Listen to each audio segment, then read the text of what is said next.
kind of a little change up of where I was in my room last video or whatever, or during the last video. This is a different little spot kind of in the corner, so kind of wanted to do this because I thought it'd be more comfortable now that I'm doing it. It's all right, you know, I get to sit down, but it's like a mixture of sitting down and floor time, so you know that's kind of what's going on with that. Anyway, I thought I'd continue from last month's video about the books I read in the month of August, and continue on with the books that I read in September. So there have been, technically I read 2.5 books. One of them I'm not really going to cover yet because I plan on reading the rest of it this coming month. As you know, September's coming to a close, I'm going to continue reading, and that's Jane Eyre. So I read the first half of Jane Eyre. I think I should just mention this, just to describe why I kind of paused in the middle. I started reading Jane Eyre at the end of August. I got through halfway, and a lot of people who have read the book, it changes. So the first half of the book is a very distinct kind of autobiographical kind of thing in the way it's written. And then the second half, there's a lot more internal kind of stuff going on with that. Time passes a lot more slowly, at least from what I'm understanding in the second half.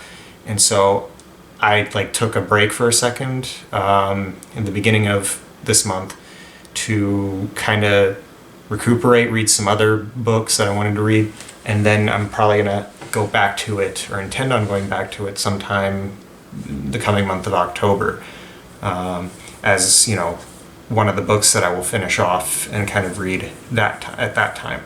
But until then, I'm going to hold off on really fully talking about how I feel about it. I am liking it so far, but I did read 2 other books in full. So the first one I read is Ocean Worlds by J.P. Landau.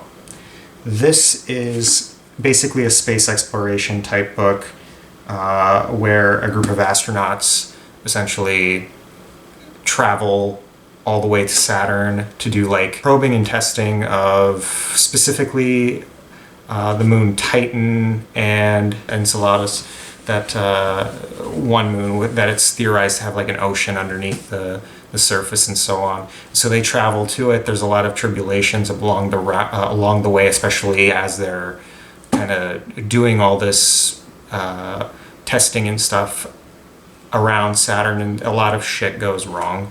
Essentially, people do die, and so that there's a bunch of stuff like that. Also, see, I'm gonna start spoiling shit. I'm probably not going to talk about in detail about who dies or whatever is going on, but I will give my opinions on the book. I did enjoy it. I did read through it quite quickly. It's not a very difficult read. It's hard sci-fi kind of stuff set in the near future, 2030, I believe, around there. I mean, it takes years for them to even get to Saturn, 3.5 years or something. And it catalogs that journey there and then back, but also the month or so, weeks or so, whatever, that they're doing the testing and stuff on the moons of Enceladus and Titan and around Saturn and its rings and so on, trying to figure out. And there's a lot of hard sci-fi kind of stuff going on where they're trying to figure out things with water, things with detecting organisms from the fucking water, a lot of cool stuff like that.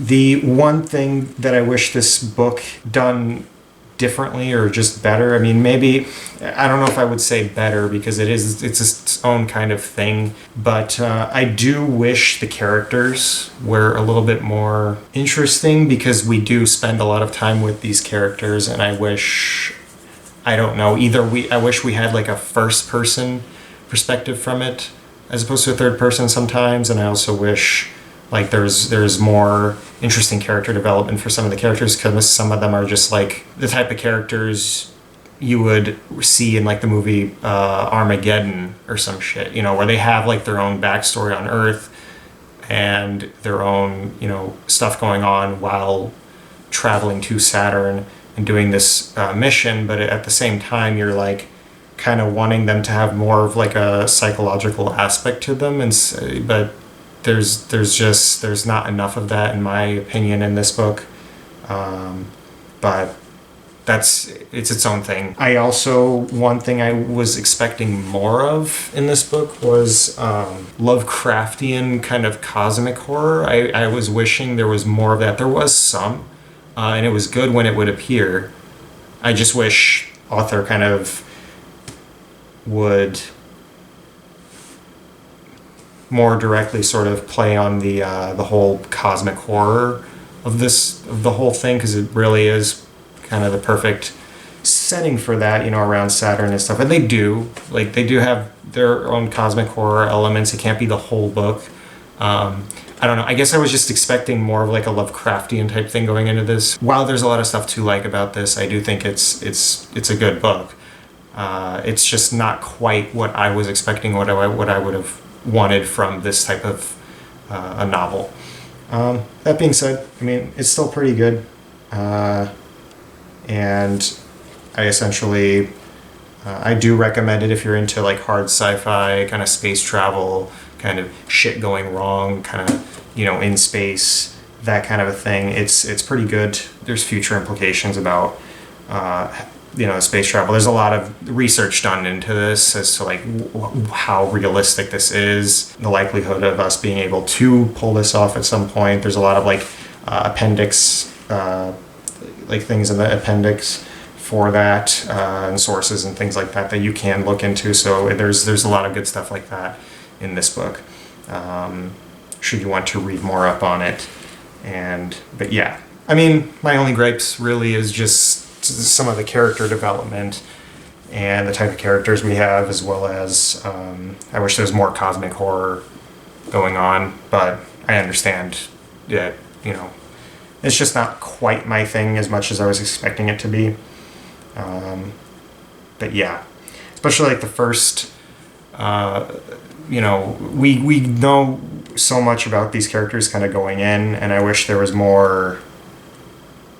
Like I wish there was more like psychological developments and stuff like that with the characters. There is with one of them, for the most part, but then the rest of them are kind of not that, or at least not anywhere near as developed as the one character. They don't have as much of an arc as the one character. And if you read it, you'll see what I mean. But yeah, so that's kind of my opinion on Ocean Worlds. But yeah, time for another science fiction novel. Stars in My Pocket Like Grains of Sand by Samuel R. Delany. This is an excellent book. I thought it was amazing. It takes place, it's at a time where our civilization and other civilizations have kind of merged together, created and inhabited like over 6,000 different worlds. It's written in the first person perspective of Mark Dieth, who is kind of this, she like travels through different planets doing sort of kind of bureaucratic type work. There is slavery in this book, so there is space slavery. At the beginning, the prologue, which is probably my favorite singular part of this book, that and the epilogue, the prologue follows a character, Korga, who is a slave, and he goes through like a radical anxiety termination process or procedure. And he's just kind of a very interesting character, especially when you read it from kind of his perspective in that early prologue of the book. And just him kind of taking in what's going on around him in this planet, Rhiannon, where he's enslaved and being bought and sold a lot, and also just like his experiences with different gender and also racial dynamics going on throughout the book. And so there's a lot of that. There's like gender, sexuality, kind of things like that, cultural differences and merging and stuff like that that's going on all throughout the book. And it can be very like intimidating sometimes. There's a lot of info that gets dumped on. You don't really need to understand everything, you kind of just have to let it wash over you. I do think that it's got that sort of romance like space type romance going on, because eventually Mark Dieth and Korga meet, and I'm not going to explain like the specifics of what goes on after that because that's kind of the point of reading it. But I just thought it was a very satisfying and interesting read. So, and very philosophical too. That's the thing about Samuel R. Delany. He does a lot of these philosophical science fiction novels, similar to Ursula K. Le Guin, which I talked about in the previous video. So if you want more things like that, like Ursula K. Le Guin, Samuel R. Delany is another author that's really good in that regard, at least from what I can see from what I've read about his other books, as well as from what I've read about in this book specifically. I do want to read Dahlgren, and so that kind of concludes my sort of reading log for the month of September. Currently I'm reading some Seneca, so like Stoicist kind of philosophy, and after that I'm probably going to continue reading Jane Eyre. And then after that, it's a toss-up because there's a lot of books on my reading list, but I'll get there when I get there.